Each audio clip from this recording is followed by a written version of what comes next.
আসসালামু আলাইকুম গাইস, আজকে আমি আবারও চলে আসলাম নতুন একটা ইন্টারেস্টিং ভিডিও নিয়ে। হাত বডির এমন একটা পার্ট যেটার উপর মানুষ কম ফোকাস করলেও এর ইম্পর্টেন্ট অনেক বেশি। যদি হাত অনেক বেশি চওড়া হয় তাহলে আপনি যে কোনো ভারী জিনিসও খুব সহজে উঠিয়ে ফেলতে পারবেন। কিন্তু এমন অনেক মানুষ আছে যারা হাতকে বেশি গুরুত্ব মনে করে না। চিকন হাত শুধু আপনাকে দুর্বল দেখায় সেটা না, আপনার বন্ধু বান্ধবের কাছে আপনাকে হাসির পাত্র করে তোলে। তাই নিজের হাতকে চওড়া করতে ও শক্ত করতে এই ভিডিওটা অবশ্যই দেখুন।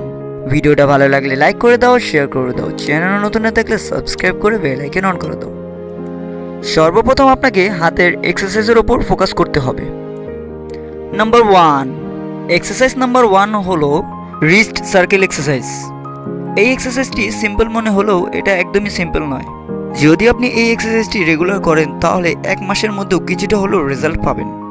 এই এক্সারসাইজটি করার জন্য সবার প্রথম আপনাকে দুটো হাত সামনের দিকে নিয়ে যেতে হবে এবং মাথায় রাখতে হবে হাত সোজা থাকা অবস্থায় ঘাড় এবং কোনোই যেন একই লাইনে সোজাসুজি থাকে।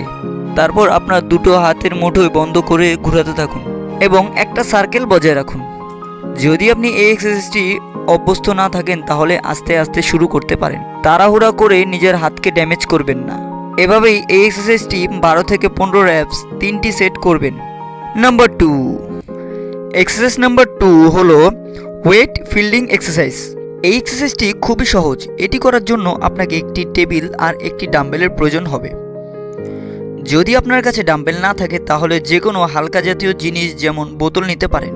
এখানে আপনি স্ক্রিনে যেভাবে দেখতে পাচ্ছেন ঠিক সেইভাবে হাতকে সোজা রেখে কিছুটা এইভাবে করতে হবে। যদি হাতের ডাম্বেলের ওজন অনেক বেশি মনে হয় তাহলে হালকা বোতল নিয়ে শুরু করতে হবে।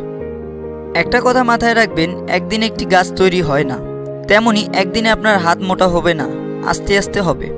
এক্সারসাইজ করাটা যেমন ইম্পর্টেন্ট, খাবার খাওয়াটাও তেমনই ইম্পর্টেন্ট। তাই খাবারের বিষয়টা গুরুত্বপূর্ণ। তাই আপনাকে এক্সারসাইজের পাশাপাশি পর্যাপ্ত পরিমাণে খেতে হবে। ভিডিওটা ভালো লাগলে লাইক করে দাও, শেয়ার করে দাও, চ্যানেল নতুন না থাকলে সাবস্ক্রাইব করে বেল আইকন অন করে দাও।